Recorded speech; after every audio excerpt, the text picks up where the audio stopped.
world surrounded by franchises, reboots, and shared universes. An elite team of podcasters will risk body and soul to investigate the depths of intellectual properties, one multiverse, subgenre, and trend at a time. Who are we? We're the IP Squad.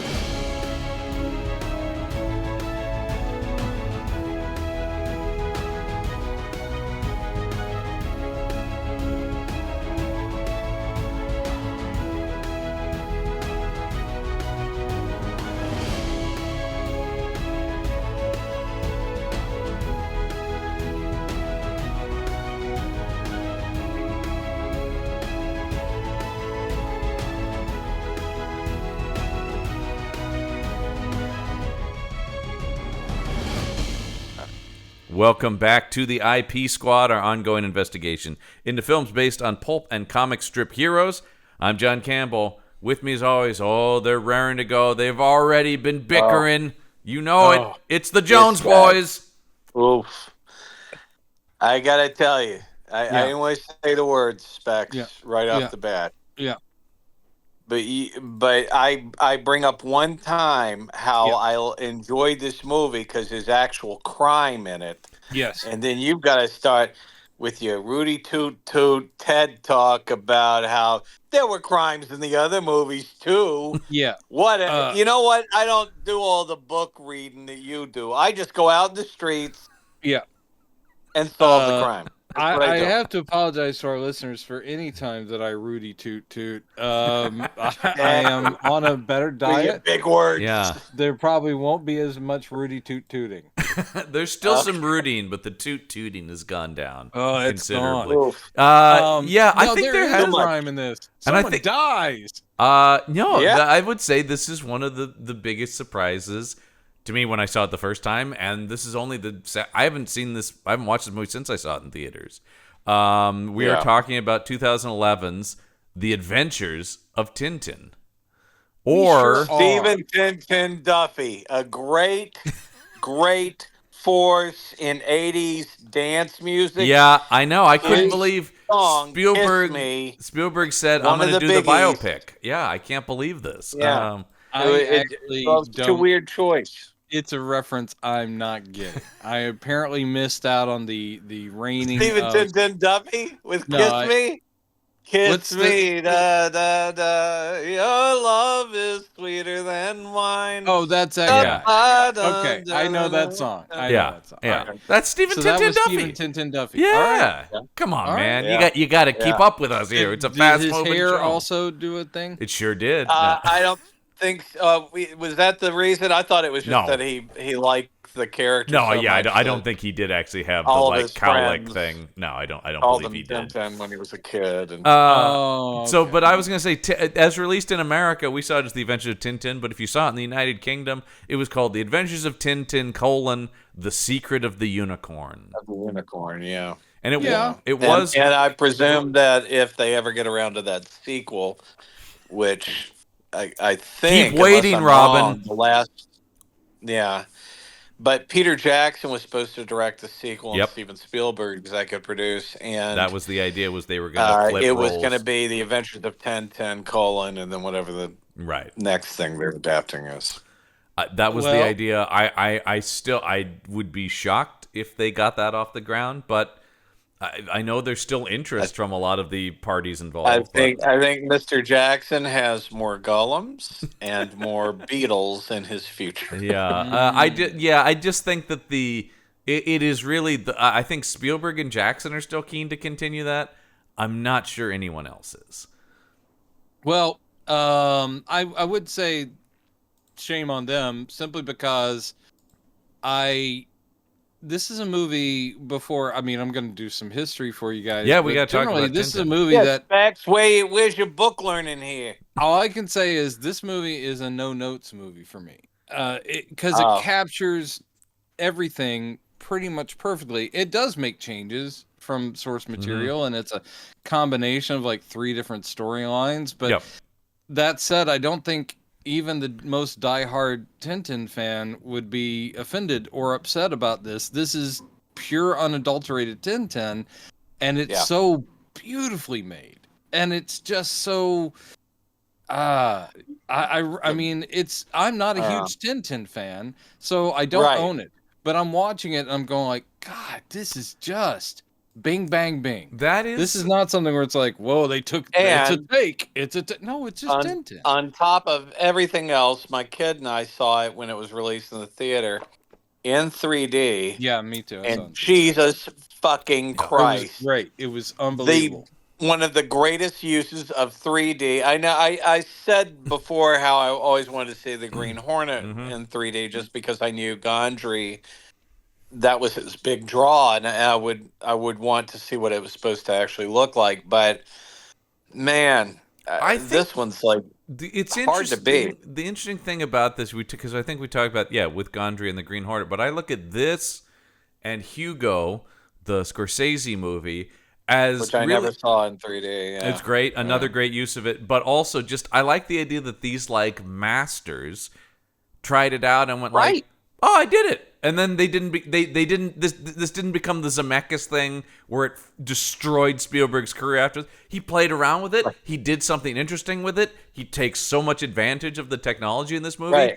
and then he went like, "Yeah, I did that. That was my fun experiment with that. This is not the rest of my career." Scorsese didn't then go make more 3D movies, but he's like, "Let me play around with it." This doesn't have to become my life. Didn't decide everything would be in 3D from then? Hitchcock. Yeah. Jesus. Yeah. No, it feels Hitchcock a lot like the that. one movie and says nailed it, and then just walks away to the next big challenge for himself. It's a fun toy to dabble with, but it was just a trendy thing. This movie, aside from the 3D, the motion capture animation, far and away the best motion capture movie, the best use. Unbelievable. Well, because it's unbelievable. It's one of the only ones that I can't imagine uses it.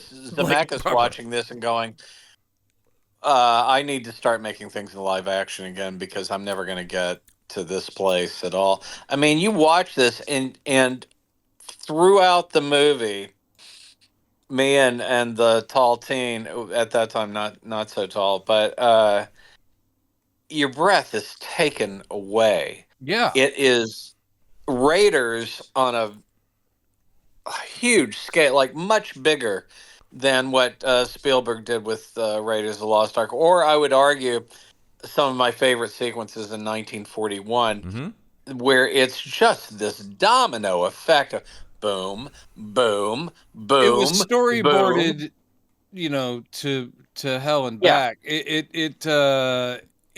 The freedom that it's just like when an artist is drawing a comic, the freedom is, it doesn't matter where I place the camera because there's not a physical camera. I can whip around. Yeah.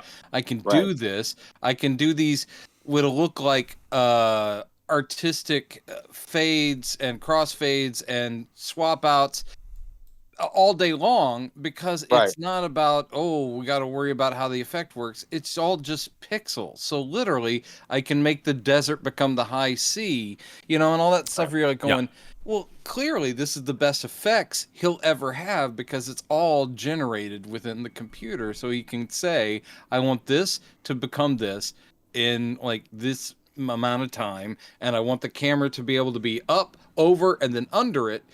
It's like you couldn't do that in real world. And then, on top of everything else, he has this incredible foundation of not just the Tintin stories, but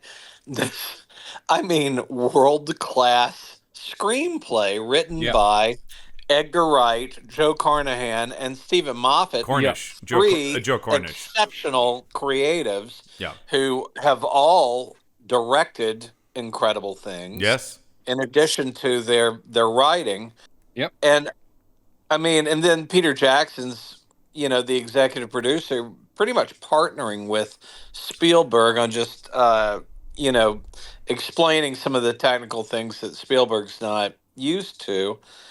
It's a murderer's row movie, but it's so great. So here's the thing about this character. Now, one of the reasons I think. Tell me about gay. Are you going to be okay? That sounded like you trying to do that may have hurt you. But basically, I think one of the reasons this did not set Well, it did well worldwide. Like a lot of the movies we've covered, this did okay.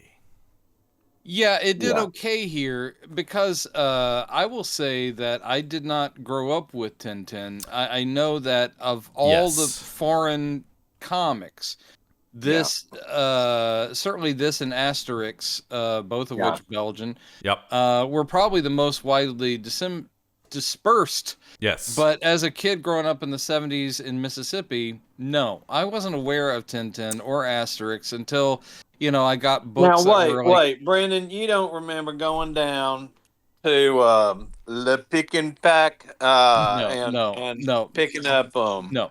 I love the work of Hergy.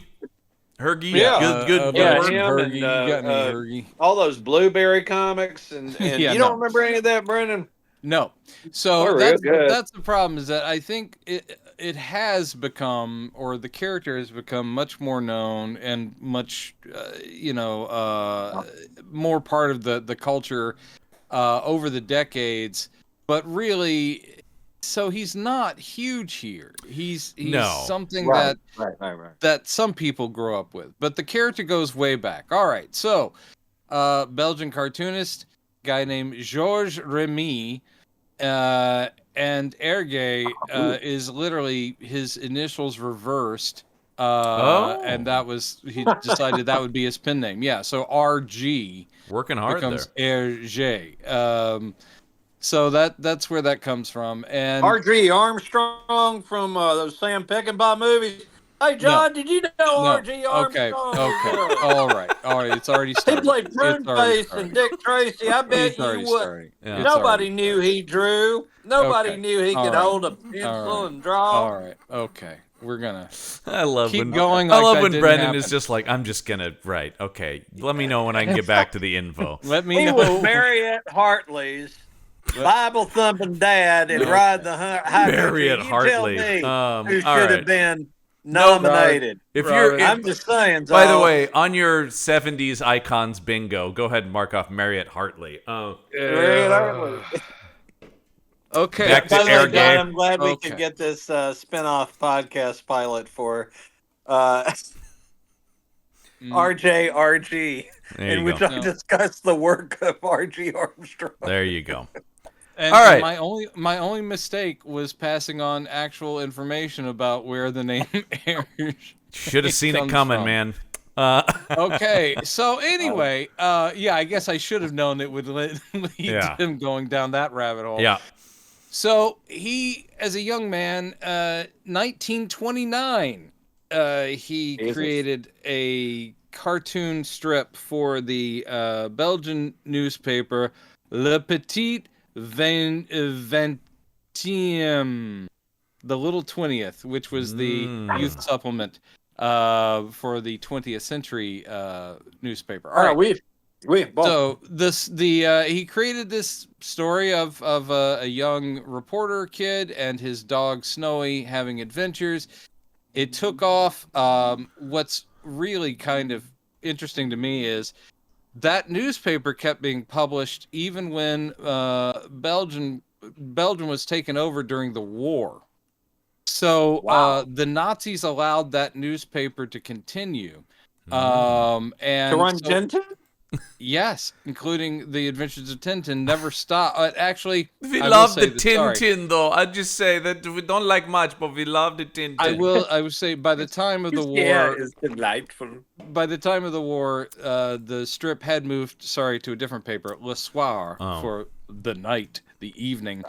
But yes, Le Soir comic was continued under Nazi occupation, which led to, after the war, people accusing Hergé and the other writers and journalists for Le Soir of being collaborators. That was kind of not so. Well, they did pick it up from that one storyline, The Adventures of Tintin, Hitler's Pal. And yeah, exactly. You don't see that often republished. I wonder why. I don't know. And yet, one story. It was one story. The sequence where Thompson and Thompson end up in the prison camp was, I thought, actually kind of a Yeah, bold stuff, man. Really, it was ahead of its time. No. Anyway, so what I this guy realized very quickly, I want to tell these stories, but I want them to be well researched. And he ended up with a lot of collaborators, not Nazi collaborators, but so he wasn't always just a single guy doing it. He had a studio, so he had people who would help and draw backgrounds or whatever. But over the years, over the decades, 24 comic albums, because that's the way the Europeans tend to do it, is that it's not, stapled monthly comics. Right. They come out in these albums, which are basically graphic novels. So each one's its own storyline. So 24 over the decades. Also, pretty famously, around 47, there's a quote from one of his letters to his wife where he's like going, "Man, I don't even give a crap about Tintin anymore." He's like, "I don't think I could do this anymore." That was in 1947. And he kept cranking it out till the 70s. So anyway, amazing art style, always loved it. It's what they call the ligne claire, which clean line, basically, is the name of that cartooning style.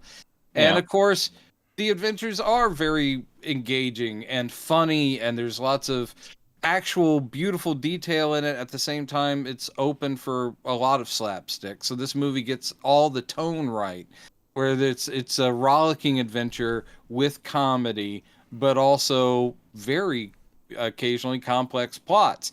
So he's an incredibly huge and vastly popular character in Europe. Like we were talking about with Danger Diabolique, the problem is that here, obviously, I don't think anyone was reading Diabolique comics here in when that movie came out. Oh, no. Right. Unless you were, again, you had family in Italy or whatever. I think it's very telling that a lot of the creative team on this are British writers, Australian producer, Spielberg. If you know the story of Spielberg didn't know about Tintin until he was handed a comic. Until after Raiders. Yeah, while making Raiders, somebody was like, "This is kind of like Tintin. You should look that up." So it does speak to the fact that that it makes sense. And yes, this movie made. I was looking. You're talking about the box office. It made $373 million worldwide, 77 in America in domestic. Yeah, right. So I mean that does speak to just people were like, "What?" And that seemed to be the kind of reaction. I was more excited that this was, and I knew Tintin because I did Tintin was the only comic book that was in my elementary school library. So I was like, "Oh, Tintin." So I was at least vaguely familiar with the idea of it. But mainly I was like, "Oh, Spielberg's making an animated movie." That was the selling point to me, more so than they're doing Tintin. I knew Tintin, but this is a thing where I don't think they marketed it poorly. I remember seeing the ads, and I think there's just a cap to Tintin in America. It would have gotten you in any capacity. It could have been something where you're like, Peter Jackson and Spielberg have teamed up to do an animated film. Yeah. Even if you didn't know the character, but if you knew the character, then you're like, and to go even deeper, doing justice to Tintin. And to go even deeper, I was, I'm a massive Doctor Who fan, so to see Moffat's name, and then go right in Joe Cornish, who I adore. I'm going like, holy shit, like you're talking about that. And then the cast is amazing, and the cast is insane. But talk about Murderous Row. Yeah, incredible. But I will say, was the original comic? Was it also set in London, or Tintin is British and working for a British newspaper or something? Tintin, I don't think they ever. I think he's just. Could be wrong. I think in it's the just comics, Europe, I don't think they actually address his nationality. Yeah, I think it's just sort of this vaguely. So he does bounce through. I mean, he goes to London. He goes to America. Goes to Soviet Russia and all this kind of stuff. And Thompson are from Interpol, not Scotland Yard, or they just keep exclaiming "Great Scotland Yard." Yes. So, I mean, that was one of the things is that I did read the quote from Circus where he was he gave Haddock that accent, and that was all his choice because he thought it would be a fitting accent. Because that, Haddock, the plot line about, his family and all that, and Sir Francis, which all sounds very British, is from the graphic novel. So again, we're not expecting him to be French necessarily, or Belgian or whatever. but it's never explicitly laid out, which actually I guess gave them the freedom to say Tintin is a British kid. He is at the beginning of this movie, he's stationed in Belgium, Brussels, and then he's going to go on this adventure that takes him all over. Having him be British, I don't think upset anyone, besides the fact that when it went to, Europe, they're going to dub it anyway. Right. That is true. Even though, and it's a shame too, it's like, oh, I mean, I'm glad it would be in the native language of if it goes to France, of course, I want it to be in French. Yeah. But it's like, oh, you're going to miss out on these performances. There's some great performances, though I'm sure the French actors did a great job too. But, and obviously so much of that, carried through that's still their physical Right. performances in the motion capture of it, right? I mean, even though it's animated, they are capturing or performance capture. The thing has become called the thing performance I capture. couldn't stand about reading some of the mild reviews, because this was well reviewed. I mean, But mostly, again, yeah. I knew this was quality stuff. Because this But is the a ones that were- goddamn great movie. I know, this is one where I'm like going, hey, America, you kind of slept on Tintin. I mean, plenty of people saw it, but not as many as I think should have, because it's just entertainment, and it is delightful from beginning to end. All right, anyway. Yeah. So the thing is that now I forgot what I was going to say. I was on a thing. That happens all the time. Mm-hmm. Oh, I was going to say some of those mild reviews were actually slamming it for the same thing that they slammed the Zemeckis thing, all the CG movies, which is that Uncanny Valley deal. And here's the thing. I don't buy it with this one. This is the one time. That's why I'm saying this is probably the best example of this motion capture thing, because this is the one time where they're not trying. Like, when you make the conductor in Polar Express look like Tom Hanks, that's weird. Because why would you just film Tom Hanks? Beowulf, and they brought up and Beowulf is also Beowulf is impossible. But the problem there is those are CG movies where they are actually trying to physically Make it real look world. real. Yeah, why are both of those the thing are I like love just shoot about it in live this action. is they did essentially what I would say is, because it needs to look like Hergé's art. So the whole thing of they started from his art and then 3D'd it instead of like, well, we'll give some broadish features to this that'll make them know. No, it is his art just turned into 3D and then laid over with real world photorealistic textures, Right? Which I think for some people is like, just I can't deal with that because the guy's got this huge honking nose, and I'm like, no, it's perfect. It's perfect. Yeah. It's just like, he's got pores, and you can see, and the hairs are all individual, and they flip around, but it's still the cartoon world that guy created. And I sit there going, like, bravo! That was every time they do like stuff like in the room, like in his little apartment where it's dimly lit because it's in period. You've got lamps on and stuff like that, and I'm looking at the texture of the wallpaper and everything. I'm like going, they spent the money, and it's Spielberg too. So they were like, what do you want? Do you want it to look like dark wood with like a high polish? Because everything is just like, that is real. It's just amazing. I'm just a fan. And now we've gotten to my hot take. Oh, here we are. Now I'm not going to argue that I think it's less great than what I think we all are agreeing that we really love this movie a lot. But I will say that what Brendan brings up is the reason why I think this movie is to a degree like Dick Tracy. In that the latex makeup in Dick Tracy is there to bring the Chester Gould design into three dimension, a real world.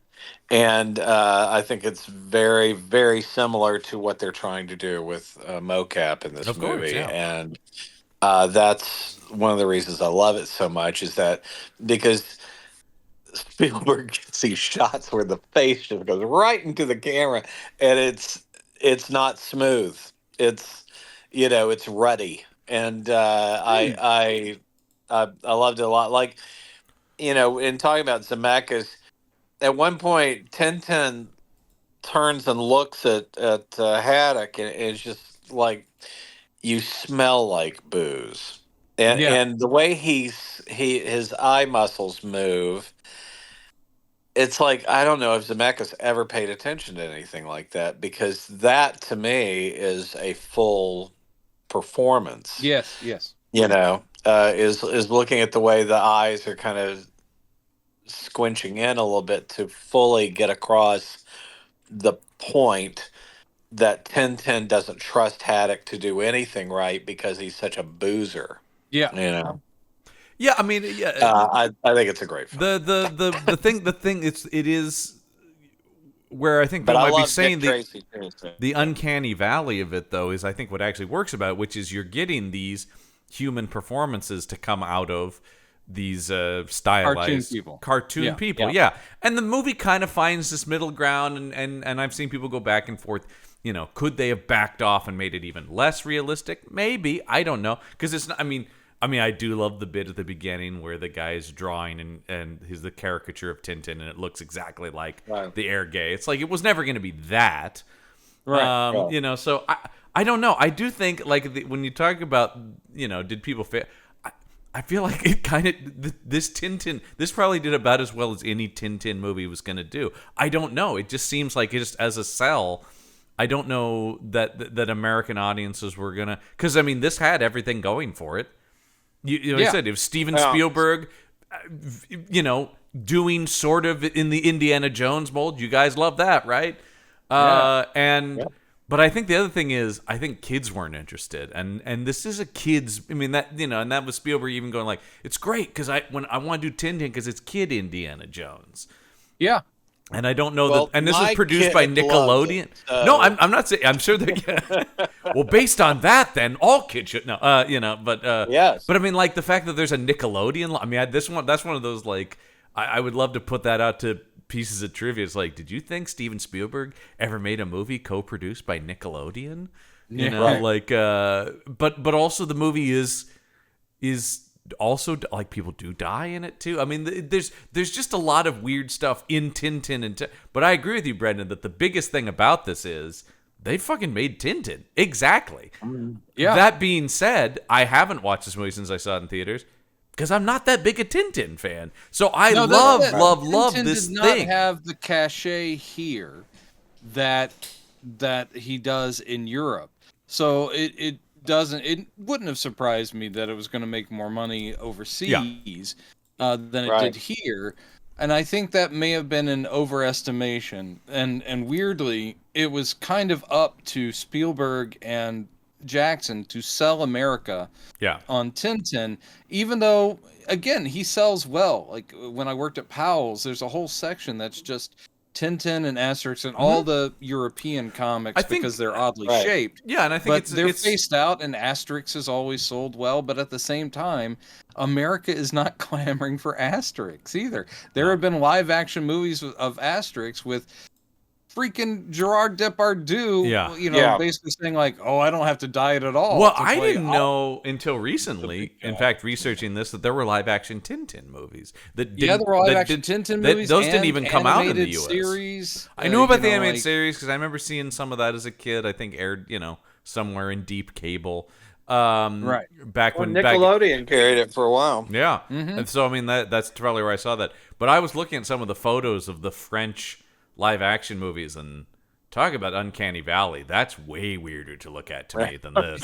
Are people like a guy made up like Captain Haddock, like an act, and you're like, that's okay, that's a little disconcerting. We didn't watch any of those. I think capturing the decisions they made in this, I think you could only really do it. You had, I feel like you were only going to do it in some form of animation, whether or not you used motion capture, but but also just following the style and not saying like, well, it's like they'll be recognizably Tintin, but clearly we want to base it on what the real dimensions of a human, like 16 or 17-year-old kid. And no, they're keeping the style, including like Hergé would draw them with sort of these slightly truncated bodies and bigger heads, and that's what this movie does too. I'm just like going, it's also they're something just giving us exactly what you'd want. but no one was clamoring for Tintin. No, I think that's just the thing. It's just there's just a lack of interest. You literally couldn't have made a better Tintin movie. And like I'm saying, this is not a movie I even go back to as much as I appreciate it. I don't even know that I would go to another Tintin movie, but I'm not clamoring for another Tintin movie only because I'm like, they fucking did it, man. I mean, you could do another Tintin adventure, but I am going like, this is a perfect Tintin movie. So this is a perfect Tintin movie. Yeah. And if this is the only one they make, they've got nothing. They left nothing on the field. Right? No, like, it's I all would there. like to see more just because I enjoyed this a lot. But Sure. I'm also not a huge, like I said, Tintin fan, and they could combine 4 or 5 different graphic novels. I would never know I would that. not know the difference. And that's the thing in this too, where I was like, they talk. It's primarily based on the unicorn is a story, but then like, but Captain Haddock isn't, so they put the Haddock origins. Red Rackham's treasure. They added that. The villain of this is Sakharine was a minor character, and they built him up and tied him into Red Rackham. I will say this, and this is not, the villain's a little weak in this. Now, not the performance, because I think Craig is having a great fucking time. Yeah, he's great. But he's a little, he's not bad. But I'm just saying, like, in terms of, he feels less iconic than the other stuff in it. In terms of, like, comic book villainy. I think the only thing when I went to see it the first time, Craig is crushing it, though. None of that's on Daniel Craig, who's having a great fucking time. The only thing that hey, do you have to cuss so much? Yes, I do. The thing is I gotta earn us that explicit tag, Brendan. This is for adults only. I saw it, and I did recognize enough, having read maybe a couple of Tintins in my 20s, not as a kid. I was like, oh, right, they've decided to not have Snowy's thoughts. And it's like, right, okay. In the graphic, that's one of the biggest changes. Yeah. Because Snowy, you hear Snowy's thoughts or you read them. Yes. So Snowy's sort of the crypto, the super dog. Yes, exactly. It's like, oh no, Tintin's it needs my help, and it's like, but what is this? That's and a good call, by whiskey because Snowy loves whiskey, and all these. I think that's a good call though, because I feel like that might have tiptoed it too much into being a children's and I don't like think a kid's James Gunn is going to have crypto talking in his movie. No, and I'm okay with that. Then it's bullshit. Yeah. Or at least having audible thoughts. Well, because one of the things this movie does still do, though, Snowy is totally a character who has reactions to stuff. Yes. We don't hear his thoughts, but he's a totally realized character still. It just doesn't take it into that Disney. To animate because they could not motion capture the dogs. Right. And they're like going, plus he's white, and so the fur was like driving them crazy. I'm Man, like, they pulled it off, though. Snowy was the toughest. No, great. Yeah. That's why I say it's a no notes thing for me. I mean, we can go through the amazing Rube Goldberg, chase scenes where all this stuff is happening, and I sit there going like, "Bravo!" I have no. At one point during the whole chase in the Arabian city and the pieces of the map the notes. or the notes keep flying out. Yeah. And both me and my kid at the same time, when the thing flew out over the audience, we both reached up for it because that's how good it was. That's how good the 3D was amazing. I mean, the thing about this, like beautiful. I'm saying, is I think just beautiful. I have a slight lack of investment only in that I'm not a particularly Tintin fan, but what I am, I'm almost enjoying this movie on the other level of going, look at Spielberg go, baby. Yeah. That's that's the joy for me. I'm not a Tintin fan, but I'm a lifelong Spielberg obsessive. So you are just watching him go, God, he's just cooking in this thing. Every action set piece. Huge that I just sit there going like, that is who else would think of this framing? There's a crane fight in this movie, like a crane fight. Yeah. The bit with the outside of the liner where they're trying to escape from the liner, and Spielberg will come out to show you all 3 decks of the liner, and you've got people with flashlights going this way searching, and on the second they're doing this, and they're calling to each other, but we're also following Tintin up here, and it's just like that's not even a huge thing, but I'm like going, beautiful. It's the thing that this guy knows how to move a story visually. He just we were talking about that. I heard somebody, I highly recommend if people haven't checked it out, Not to recommend other podcasts, but I'm happy to do that. There's a new podcast called The Spiel, which is their subtitle is All Spielberg All the Time. Nice. And I highly recommend it. And they just bring every week they bring on a different guest and let them pick a Spielberg movie. Spielberg directed, Spielberg produced, doesn't matter. Anything Spielberg was involved in, they talk about. It's really good. I highly recommend it. They haven't done Tintin yet. I'm sure somebody will pick it, but someone, of course. But they talk a lot about just like, is he the most naturally gifted visual storyteller? Like, there's an argument. His fundamental understanding of how to tell a narrative with images is basically second to none. And this movie, when you throw off the shackles of having to physically realize it, my God, you can feel him doing that. But once again, it didn't consume him like it did Robert Zemeckis, which, is always a bummer to me as a kid who grew up equally obsessed with Zemeckis.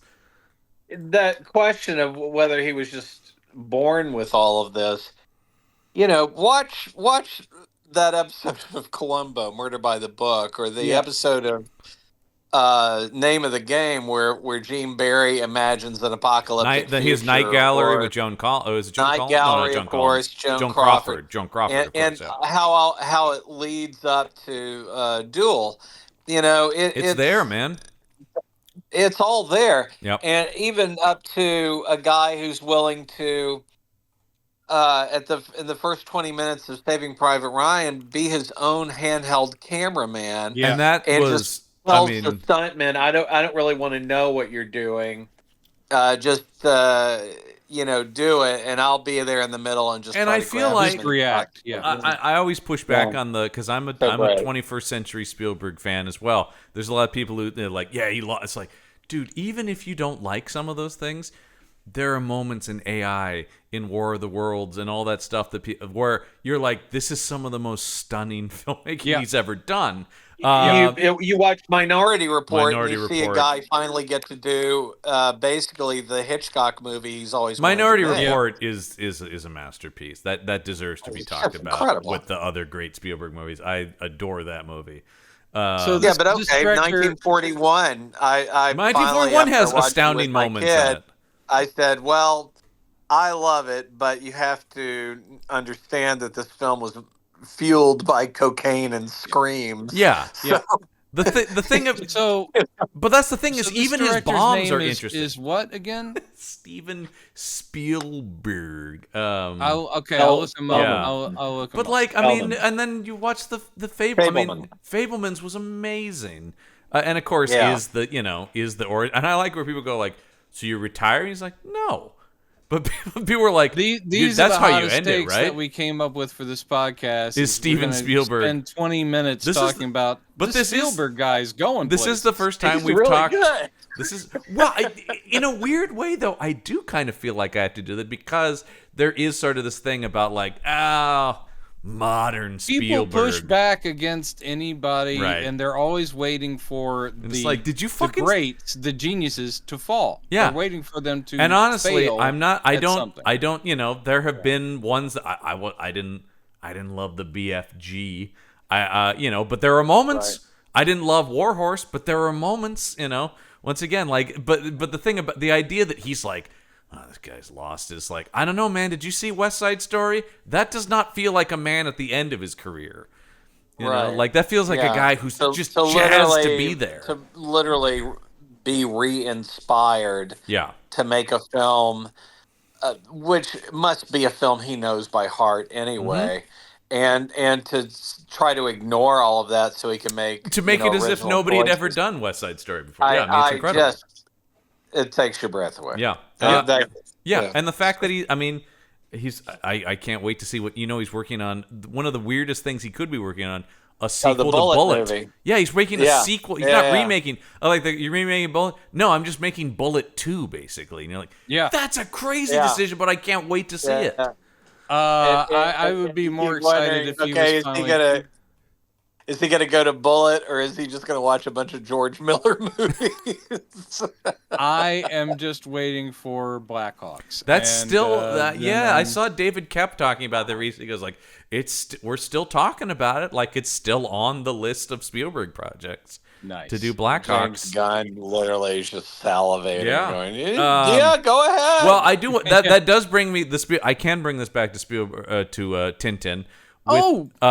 Because Air Gay agrees with us on this, who did say, he was quoted as saying that he thought Spielberg was the only filmmaker who could do justice to Tintin. When essentially, they met in the 80s right before Air Gay died, but he made sure his wife knew, if you're going to give the rights to anyone, make sure it's Spielberg. Mm-hmm. Because, Air Gay is an old dude, watched Raiders and was like, oh, okay. That guy gets it. It was exactly that. It was the reason people on set were going, this is kind of like a grown-up Tintin. He's like, well, because he was disappointed. And then he reads it, becomes an instant fan, and gets to meet the master cartoonist, and they both go, oh, you get me. Yeah, oh, you get me. It makes total sense. Like, the of course it's that. I mean, more.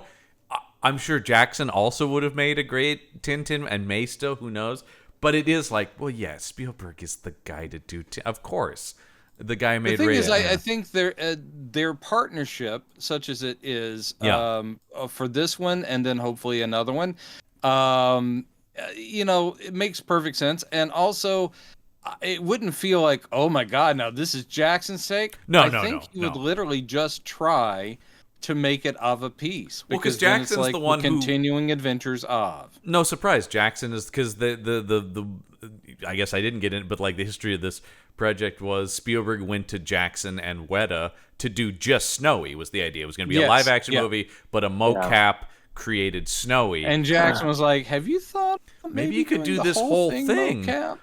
Which I do think is the because Spielberg, as we talked about in the 80s, was developing this. He hired Melissa Matheson, who wrote E.T. for him, and she did write a script for which was going to focus on, according to Wikipedia, Tintin battling ivory hunters in Africa. Mm-hmm. Spielberg was planning to cast Jack Nicholson as Captain Haddock. This would have been live action. So he got a ways down the road. That was back in the day. That was like mid 80s. Yeah. And I mean, who knows? If an engaged Nicholson probably would have been a really interesting Captain Haddock. If he had seen something in that, he would have attacked it. But I do think it is, And then the weirdest thing though is because then Spielberg kind of, like he often does. I mean, the stuff we're talking about now, like Blackhawks, there's tons of stuff always on this guy's list. He's attached to 1,800 things. I know. But Tintin was a thing, kind of fell by the wayside, and then weirdly, well, not weirdly, I guess, because of the European thing, but Polanski was really interested in doing Tintin. That almost happened too, and that. But I mean, that makes perfect sense. I mean, again, he grew up with it. Yeah, the only thing I can think of in Polanski's filmography is like, would it have looked like Pirates? One can only hope. I mean, I'm just saying, like, it's just sort of like, you don't think of like, oh yeah, would it look like the Fearless Vampire? Yeah, because I'm just saying, like, when you think of like zippy, fun adventure, I don't go Polanski. No, I don't either. Though there are moments in The Pianist that I found heart racing. Well, the guy could do, suspense and intensity like nobody's business, but it's just sort of like, it feels pretty innocent for you, Roman. I will. There's plenty of speculation. Well, he didn't get the rights, John, because he kept insisting that at the end of the movie, the blonde must die. Yeah, that does sound. The blonde cannot live. I will bring us back to the film that does exist. Yes. Simply to again say, every choice for me works. It's brilliant. My only nitpick, if I had any, is, but this is true of the graphic novels too, is that the plot is needlessly definitely, convoluted, and you're like, what do we? Okay, you kind of just have to surrender to that, right? Like you just have to kind of go, like, okay, read along on it, and you're like, oh, right, of course, all the setup about the whatever it's like his secret weapon is the blah blah blah blah blah blah. Yeah, the nightingale I don't wanna, or whatever. I don't want to go so far as the opera singer who breaks the bulletproof glass. I'm like, all right, that's great. I mean that's the thing is the movie is so charming that I think that is. This is why I'm like I don't have a negative reaction to it, but I do have a slight removal from it because it is you just have to let it wash over you. I appreciate it as a true piece of art where you're just going wow, but yeah, if I actually start trying to dig into I'll be like, what?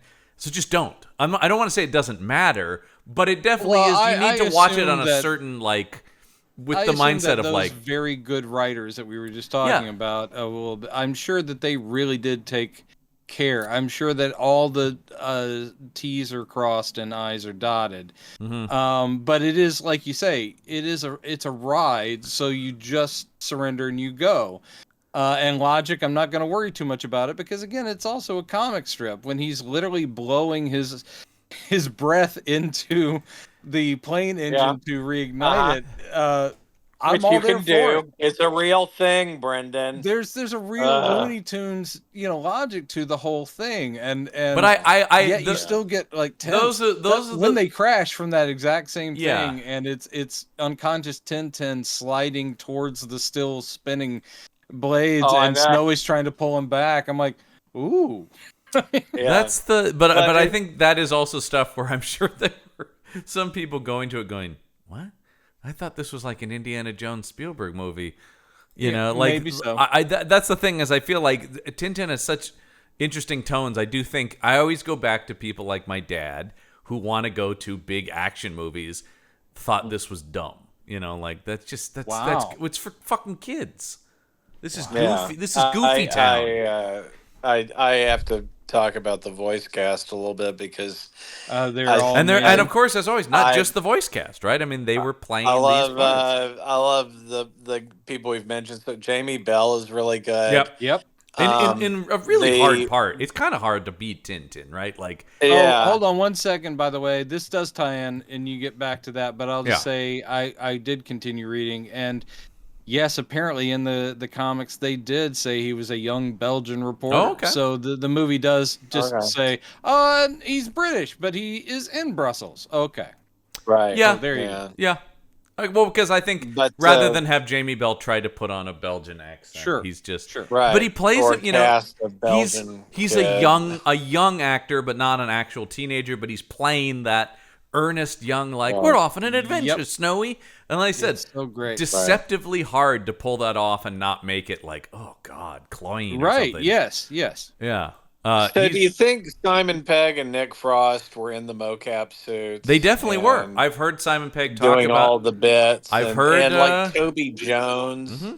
Yep. They were all. It's one of my favorite sequences is Thompson ignoring Toby Jones as he does everything except to turn himself in over these wallets. Yep. These fucking wallets. That is one of those segments where you're incredible thing. This does nothing for the movie as a whole. Not at all. So it is very much, again, it's directly taken from the comic. So you're like going, how perfect. And it is a delightful sequence. And then it's like, why did we need the pickpocket at all? I don't know. To introduce Thompson and Thompson. The Thompson twins. Yeah. Hold me Well, now. they're not twins. Right, that's one of my favorite things about Thompson. You know Thompson. about the Thompson twins, but you didn't know about Stephen 1010 Duffy. I know the song, but I don't know. I didn't know who did that one. But yes, I knew the Thompson twins. One of my favorite things about the Thompsons is that they're not twins they or related. Yes, they're not. And they're one's with a P. Yeah, and they're spelled differently, but they look and dress exactly like. Yeah. No, but it was. And you can hear Simon Pegg's voice because his is just naturally lower. Mm-hmm. But yes, Nick Frost is doing some crazy character voice. And just. Like so weird accent of this so smart of Spielberg, and I'm sure recommended by Edgar Wright, but so smart to cast an already established comedy duo that patter is just there, right? That those guys are in lockstep, and who would also be familiar with the content. And I mean, as Simon Pegg, you talked about, were they in the mocap suits? Yeah, I've heard him talk about that, and he's just like, you would just every once in a while just be like, he said, you're standing there in this ridiculous suit, but then Spielberg comes over, you're like, holy shit, Spielberg just gave me a note on how to play this. And then Spielberg will use Simon Pegg again in Ready Player One. What I do like in when you go down, because it seems like a no-brainer for all these people. But when you go to the Wikipedia and you go down the voice cast list, they explain how they all got their parts. And what I like about it is there is no grand design. You go down, it's like, oh, and then Edgar Wright suggested these guys because, and then they had just bumped into each other and it's like, oh, would you like to be in? I mean, and Jackson would have obviously Jackson would have brought Circus in, and you have a lot of the stuff. I love also reading about how we talk about this murderers row of these 3 writers come in. It really is just because people kept having to do this, develop so long that like Moffat wrote the first draft. And then he's like, I have to go showrun Doctor Who. And they're like, that's cool, man. You go do that. We'll bring in Edgar Wright. And Edgar Wright's like, he starts writing drafts. And he's like, fuck, man. I got to go direct Scott Pilgrim. My friend Joe Cornish can finish it, though. Yeah, exactly. Like, it literally was just them handing it off to people they knew who also were brilliant writers going, I've got other stuff to do. My buddy Joe Cornish just finished Attack the Block. He's available. Have him do the final pass on it, Like, yeah. It wasn't like they all 3 of them were in a writer. No, it just the idea that they just kept handing it to the next great British writer that they knew, and just going like, well, this guy rules though, so he'll take care of it. I'm gonna go make a super awesome thing that is also like culturally important on my own. The idea that Edgar Wright's like, that's cool, man. I have to make Scott Pilgrim versus the World, which talk about a movie that didn't do well but is now a classic of its era. Oh, that's incredible. Yeah, that was an also astounding slept film. on. Yeah, that's an absolutely it didn't need incredible. to become a cult film. It shouldn't have. It should have been. A big no, hit. that movie's a master, and maybe still my favorite Edgar Wright movie, actually. But oh, really? I think it's really good. I probably lean a little harder to Hot Fuzz. I do. Hot Fuzz is my favorite. I think Last Night in Soho. Last Night in Soho is a real Baby Driver. I think is so. I feel like the Baby Driver and Last Night has become us just going off to talk about the. Can I talk about? Wait, can I talk about? Can I briefly talk about Inside Man? We've all agreed on no notes. It's kind of hard to. I don't think enough people watch Stephen Moffat's Inside Man on Netflix, and they should because I loved it. I didn't like it so much, but Brendan's wrong. Brendan can be wrong about things. I didn't think it was bad. I wasn't blown away by it. Stanley Tucci's the greatest detective mind, but he's a serial killer on death row. What a great fucking pitch for a show. Yeah. Okay. But I love the Tooch. Always will. The Tooch and David Tennant are in it, so how bad? Yep. Come on. Oh well.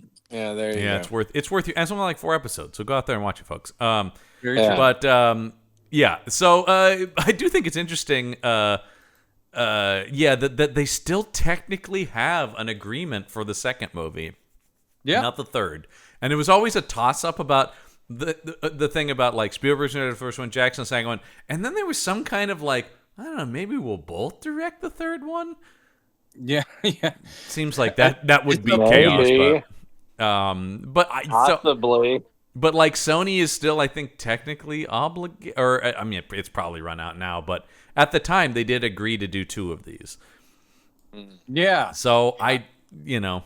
I hope. I mean, I would love to see more. The more time has passed, the more it really feels like. Here's the thing I say is, I feel like now it actually would be like financially irresponsible, probably, of a studio to back it. Only because I don't. Yeah, maybe. No, this is one of those things where when you're dealing with this caliber, these calibers of filmmakers. Talk about a blank check situation. Only Jackson and Spielberg. If that second one gets off the ground, that might be the ultimate blank check movie where it's like, we are just doing it because these guys want to do it. It's just like I was saying when talking about with Chad, talking about Gilliam and so forth. There are some directors, David Lynch, and whether or not their movies make the big money, I want them to follow whatever they want to do. Oh, it has nothing to do with me. I'm just talking about the sheer. If Spielberg and Jackson want to do, if they want to do Tintin, I wouldn't want them to do it just because they thought that they had to. But if their desire is to make another Tintin, do it. And who cares if it makes $48? I'm like, just let them make what they want to make because it will be worth. No, I agree with that from an artistic standpoint, but I'm saying like just in terms of the realism of who cares if it makes $48? The studios that will collapse if that's the because these aren't. The other thing is these aren't cheap films by any stretch of the imagination. No. This would cost what 100 some. I had it here. 135. It was. Yeah, it wasn't just Sony money; it was Paramount money too. That's It right. was split. It was split across a couple because that Paramount is, Nickelodeon. Which one was first and bailed? One of them was first, and then was like, "Sorry guys, we can't do this." I think it was Paramount, right? Yeah, I think maybe it was Paramount. That yeah. was like, we're out. Yeah, because that was the thing. Was like Paramount offered to produce as long as they found a studio willing to co-produce. There you go. Yeah, so it's like there you go. We'll put up some of this. But I'm just saying, I don't think this movie is well regarded, but I don't know that it's gained enough of the cult following to be like, to really buoy the sequel into like, well, okay, people did discover it. Right. I think it still is a movie that has a fan base, and those who have seen it are like, oh yeah, it's respected. But I don't see, that's why I'm saying like the more years pass, the more it's like, wow, like 13, 15 years later, you're going to get, I don't know what the groundswell would be to get a studio to be like, okay, now is the good. It does feel like. I don't think there is a groundswell. Well, they cast whoever the next Timothy Chalamet is, and all of a sudden there's a bajillion dollars in it. And, I mean, I would say this is, there are plenty of maybe more American projects along similar lines, meaning IP. And I think that would have been more successful if they had done the exact same thing. However, I still think it's awesome that Tintin got this treatment. Yeah, my brain does go towards, geez, what if they had done this character or this character? Sure, like, I mean, I would. Been awesome the too. thing that is kind of a bummer about this is that they didn't try this. Flash Gordon. Well, that they didn't. But I mean, that you're not thinking about Terry and the Pirates, Brennan? Terry and the Pirates. Sure I want to see how. I would love that, but you talk it Connie and Big Stu. That's How do you get around Dragon Lady? Actually, I mean, we covered it. Probably the easiest one to get around. We covered the movie they made of it, but I would love to see the Spirit. It's something that did be great. This kind of stylized approach to the Spirit would be, I think, I would love to see more a different stylized approach. Yeah. Yes, a different stylized approach. But I'm saying that is actually more so than I would like to see another Tintin movie. I would love to see other people approach hyper stylized, cartoonish, things in this format. Yeah, I don't know though. I do blame Zemeckis. I really do think it's Zemeckis' fault for making this kind of a maligned approach to cinema. Is people going like, oh, for fuck, because those are the ones that like. The thing Beowulf's that unwatchable. Zemeckis I'm sorry, Beowulf is unwatchable. Zemeckis is trying to move it forward, and yes. he's doing that at a great expense. Yeah, but it's not that there's no artistry involved with what he's been doing. No, and he's very on the record. Just trying by film to move that technique, which he believes in. He just wants to move it forward. Right. Now, he'd never had the backing that Tintin did, nor probably would he ever, even being Zemeckis. So he's had to baby step. And I gotta say, they are not. Beowulf has got to be. Beowulf is a dumber gamble to me than, because I think a lot of people are like, that's that boring thing we read in school. Now, whether or not, but it is sort of like, I think immediately talk about turning off an audience. Tintin would get people in the theater more than finally Beowulf. Mocap Gilgamesh. Yeah, that does sort of feel like it's it is just like, because talk about if we have to argue about a lot of these pulp characters being the seed of stuff.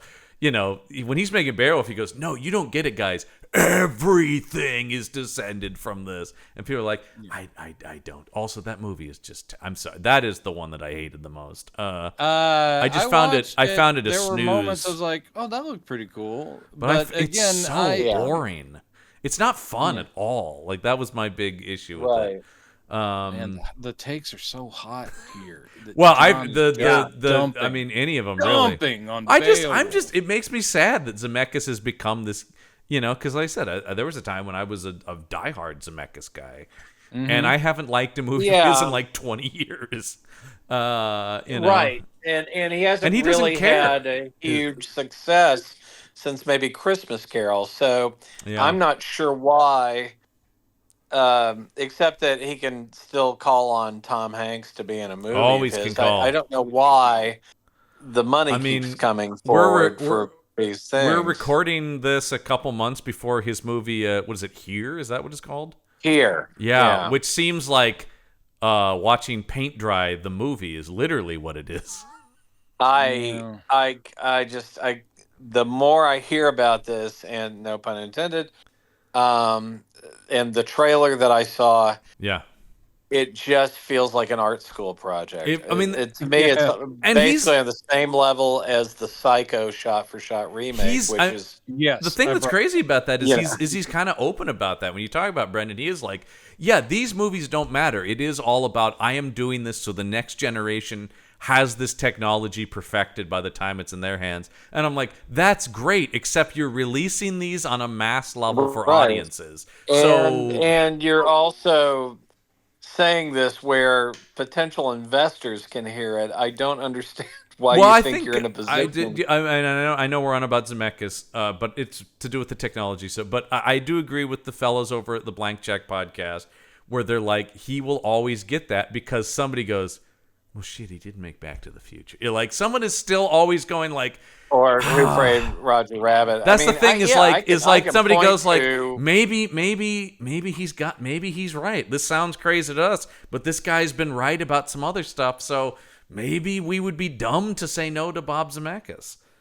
But I don't know. Like, you make 8 huge bombs in a row. It does feel like that should shut you down for a while. But whatever. And then you can say, well, if a woman made one of those, she wouldn't be allowed to direct again. There's that. You don't see Nancy Meyers experimenting with new technology in film. And Greta Gerwig took her Barbie golden ticket and is making The Lion, the Witch, and the Wardrobe. Which I gotta say bums me out, just because that's not what I want to see Greta Gerwig do.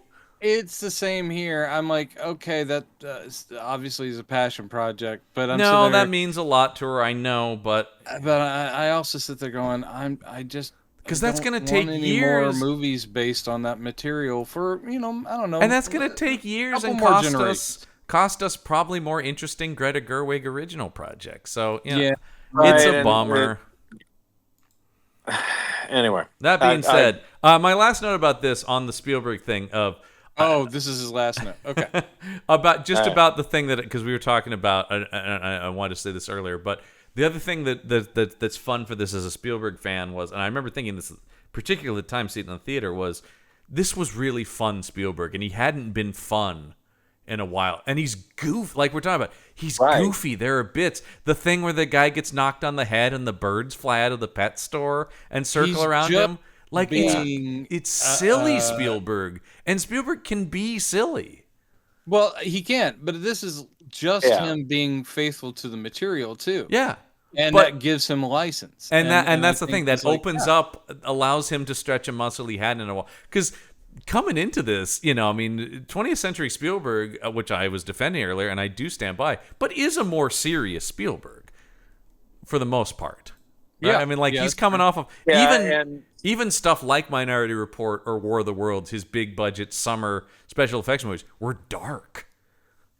Yeah. Right. Yeah. I love those movies, but Again, I go back to my beloved guilty pleasure 1941. Well, that's the ultimate goofy Spielberg. To me, it's like the next level of it's a mad world where somehow you're able to pull together a gajillion funny people into a movie that actually has a very strong frame for why hell's a poppin' all the way through. There's a lot of 1941 that I think it is not unfairly maligned, but too much maligned, maybe, or this is the thing we talk about a lot on a lot of shows we do, Brendan, when something doesn't work and they go like, it's a fucking disaster, forget it. You're like, no. A lot of it, yes, it's flawed, but to just be like, the whole thing is terrible is I will even reductive. admit, even though I dump on It's a Mad World, there are a few You mean the greatest movie ever made? There are a few bits that land that I still... And I love everybody in it. I just don't think that they're being used to the extent they should be.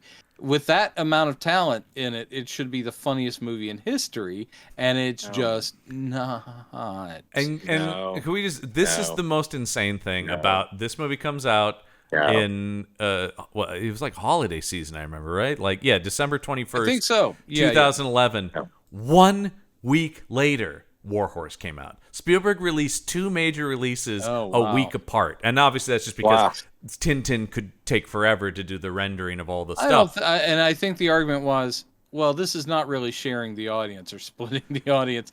There's not a lot of people going, geez, I'm torn between seeing The Adventures of Tintin and Warhorse. That's not a very big Venn diagram. And he usually times those things better, where you're not having to flip a coin between... Schindler's List and Jurassic Park. Well, because he was doing that for a while, where he would do apart from those movies. He would do he had that run where he was doing like 2 a year, and one would be like a fun one, and one would be a serious one. But to your point, John, they're all dark. Jurassic Park is dark. Yeah, they're all very dark. Well, it's interesting, actually. I did look at this before, and I the movie he made before this was Kingdom of the Crystal Skull. So he was sort of on a little bit of a return to Indiana Jones, to Tintin, because before that he had made, in the same year, I forgot it was the same year, War of the Worlds in Munich came out the same year, and you're like, Jesus, even the fun one is dark that year. War of the Worlds is his thing about he has this whole 9/11 trilogy that people talk about. The Minority Report, War of the Worlds, Munich is his 9/11 reaction trilogy. And I love all those movies. Yeah. But then immediately after this, he's into... You can imagine the Tim Robbins character in War of the Worlds being in Munich. Oh, yeah. But, like, it's interesting. Right after Tintin, what does he go to? Lincoln, Bridge of Spies. Like, once again, he's back to serious Spielberg. Yeah. That's a safe place for him. Yeah. But then, I like I said, I hope he makes Black Hawks too. Because I do like when he has fun. Should we read some highs and lows, fellas? Highs and lows. Of course. Highs and lows. We'll start with the high, as always, or as always, the one that matches sort of our opinion. I think we're all pretty high on this movie. I got absolutely high watching this movie. No. Yeah, baby. Oh yeah. You dog. This does come to us from Aaron J. Bong, so that fits. Yes, it does. Unless he's Dr. Bong, the villain from Howard the Duck. Oh, Howard the Duck, sure. Yeah. This is that one wasn't Spielberg. That was his buddy George trying something. What? All right. This is titled to the review. This is a splendid recreation. Since 1981, Spielberg has become an avid fan of this gorgeous Tintin comics and has been longing to create a film about it. Before he and Tintin's master, Hergé, could meet, Hergé passed away. However, Hergé's widow decided to give them... That's right, Hergé did die while Spielberg was en route to meet with him. I thought they had met. They might have met. They might have met before, but but on one of the meetings, he died by the time Spielberg landed. Yeah, which is crazy. However, Hergé's widow decided to give them the rights and began the adventure to recreate this marvelous wonder of art. Adapted from 3 of the comics, Spielberg's recreation of the comics introduces us to Tintin. We don't need to hear him talk about the plot. Okay. The animation is one of the most beautiful I've ever seen. It's not right to call it a CGI film, as the motion of the characters are much smoother than that of other CGI films. I will just add, but it is a CGI film in that it is created out of images that were generated by a computer. So, I know what he's saying, but okay. Tintin's animated self looks stunning, even though he looks kind of different from his comic self. In his blue long sleeves, Snowy is fluffier than ever, Captain Haddock is grumpier than ever. All of the animation is simply breathtaking and the best I've ever seen. I like how they change scenes. While most other movies just shift scenes normally, this film uses little imagination and is ingenious in shifting scenes. We kind of mentioned that Agreed. And I do wonder, I mean, that is a Spielberg thing, but also that's something I very much associate with Edgar Wright. And I wonder if some of that is coming from Edgar Wright's draft. I don't know. Because I mean, I think of that guy's scene transitions as being like a cornerstone of his work. That you could make. But I an think that argument may be for because sure. Edgar Wright is also extremely influenced by comics. Sure. And that's a very much a comic book thing. They can change from a scene of shaking hands to a desert scene by using the outline of the two hands into the surface of the desert. And of course, that's also a Spielberg thing. We think about the way he uses the Paramount Mountain. The Paramount. In the Indiana Jones. This thing is just entertaining and great in its own right and deserves some reward. The movie itself is fun to watch. The story is compelling. The lines are natural sounding, and the action is... That's an interesting... The lines are natural. Sure.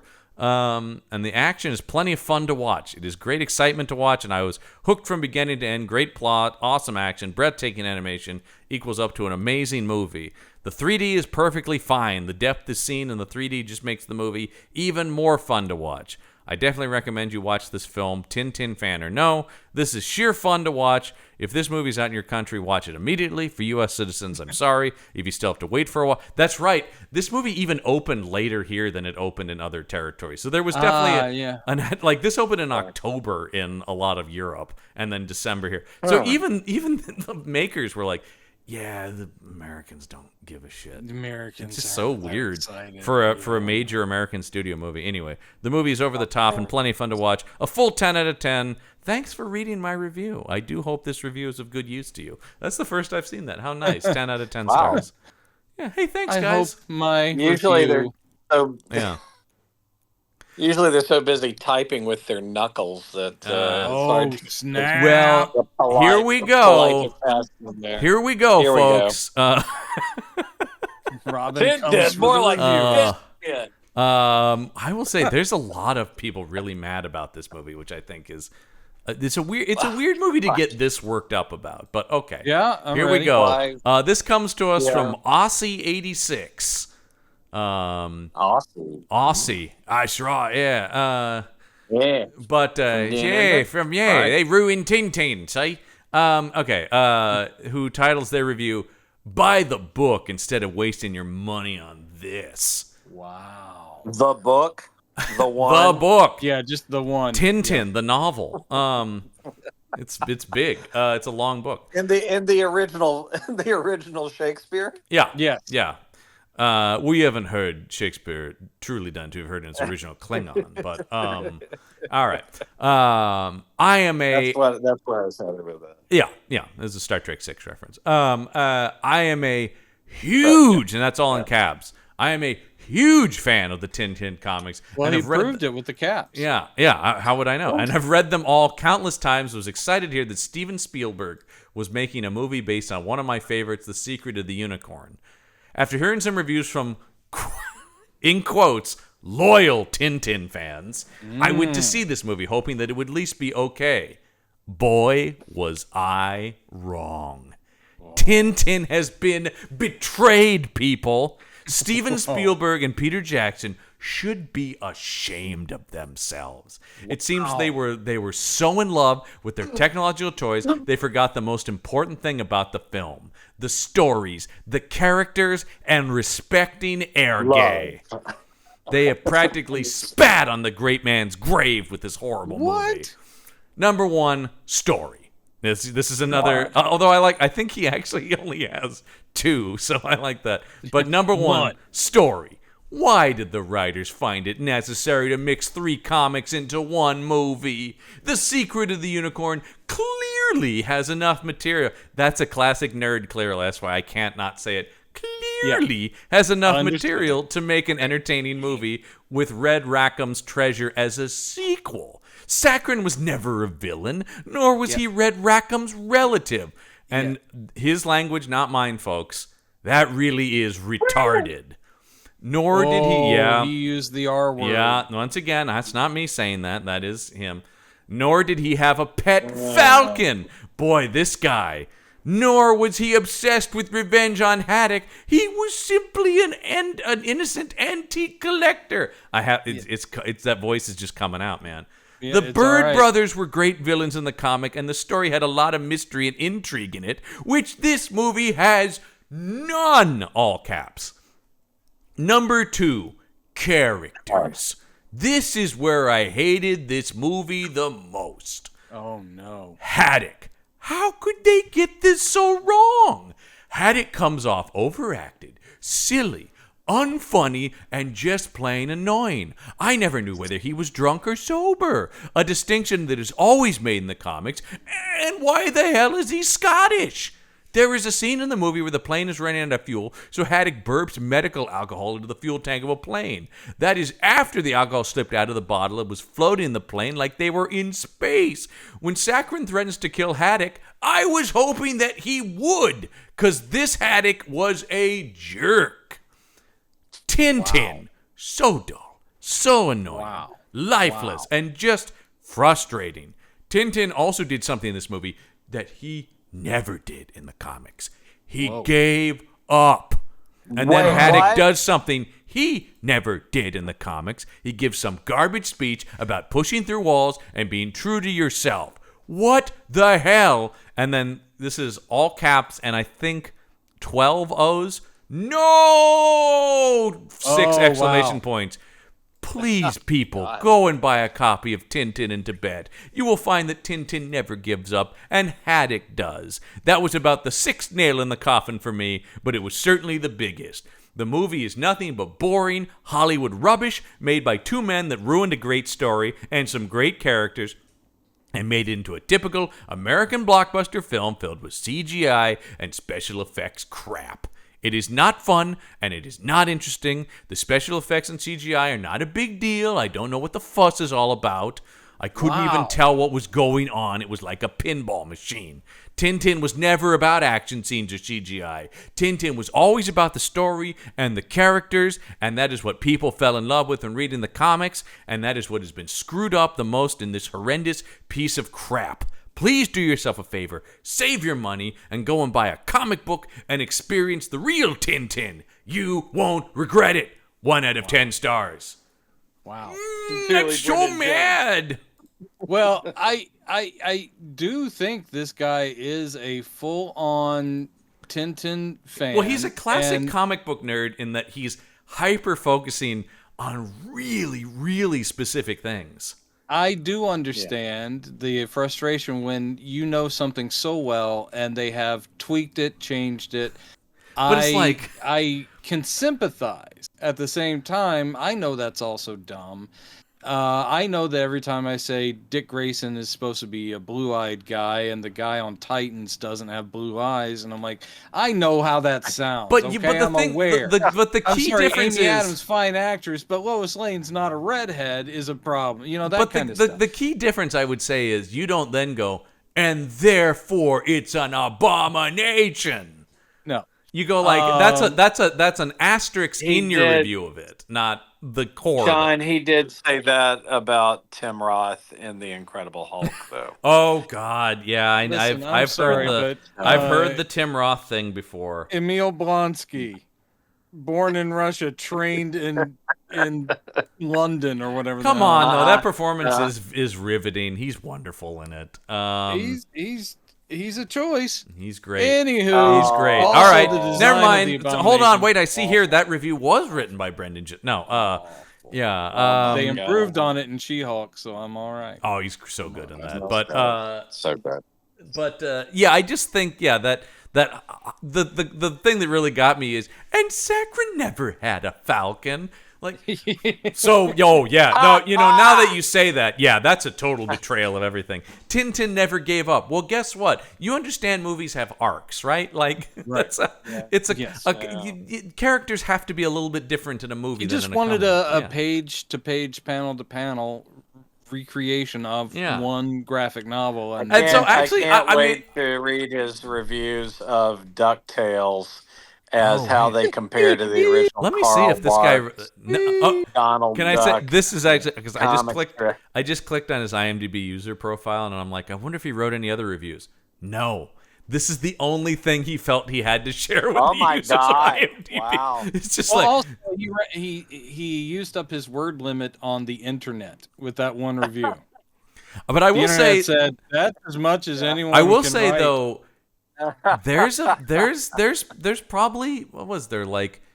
There's 20 one-star reviews, and they all kind of read like that, where they really are hyper-focused on. I mean, there's other people who are pissed that he's British in this, and that's like an abomination. You know, the thing is that we all of us come from a place of faint familiarity that we're not huge. I've read fans. some Tintin, but like when I was a kid, and even then, it felt othered to me. Right? It was like, oh, this is like I don't think I realized it was foreign as much as it felt like a relic from the past or something. Yes, it is very of its time, Yeah. including, it gets accused of racism a lot. There's some problematic parts of it. Sure. But, again, it's fine. But I do understand that there are people who grew up with it, possibly their first illustrated fiction, and they are totally safeguarding it. Yeah. And I understand that. If this were, I mean, every Superman film, including the one from '78 that I love, you sit there going like, changes were made. Even as a kid, I'm like, oh, I don't know about this, but it doesn't truly impact. Yeah. I've enjoyed like My Adventures of Superman, the current cartoon. They've changed a lot in that, but I'm like, they're getting the core right.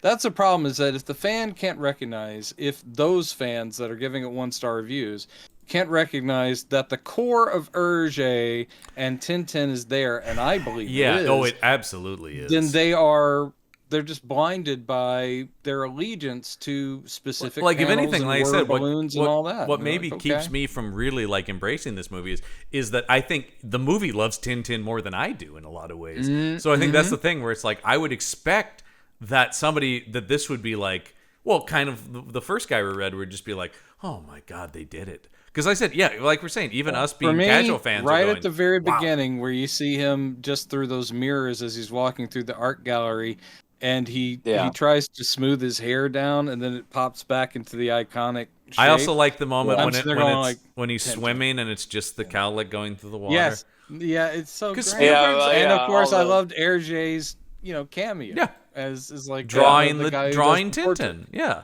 it's great. Man, no, like I said, this movie is made with so much love. People. Yeah, the movie. It's a fine Spielberg film. It's a fine Tintin adaptation. Yeah, I do think it's one of the most beautifully animated things I've ever seen. Like I said, far and away the best. Daniel Craig doing a crazy character voice, which I on top of everything else. I love weird character actor Daniel Craig. I love when he makes big choices. Yes. That guy's a goof if you let him be, and I love that about him. So, and I can't wait for another It's Knives like they got Out Daniel mystery. Craig from Logan Lucky. Oh my God, to do this voiceover. I'm so obsessed with I am incarcerated in Logan Lucky.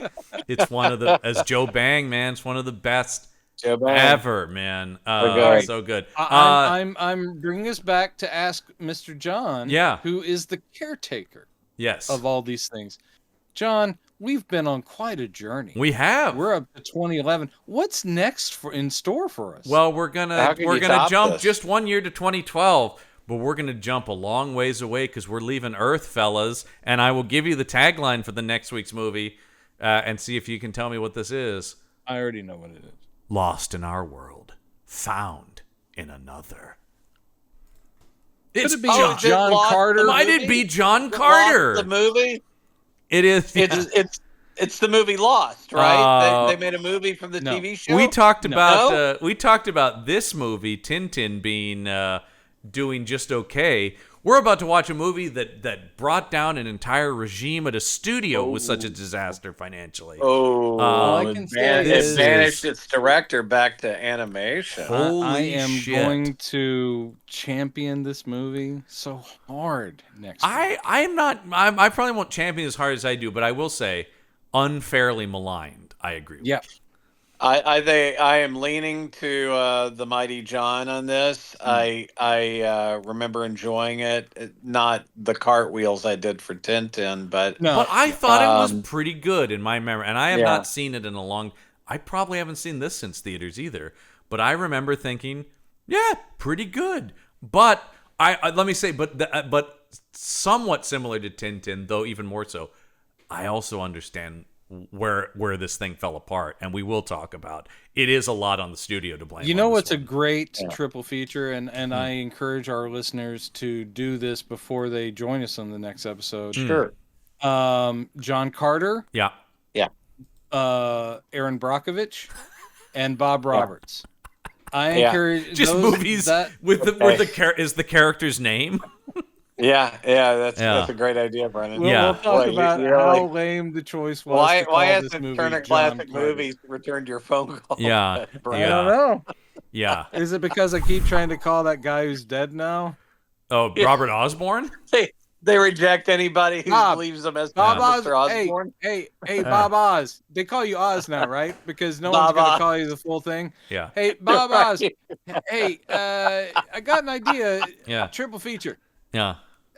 John Carter. You have reached Robert Osborne. There is I am dead.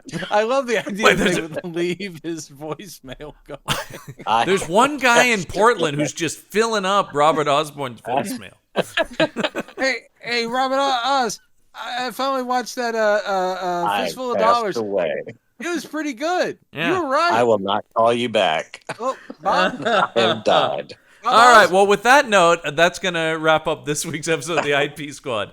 Till next week, the case file is closed.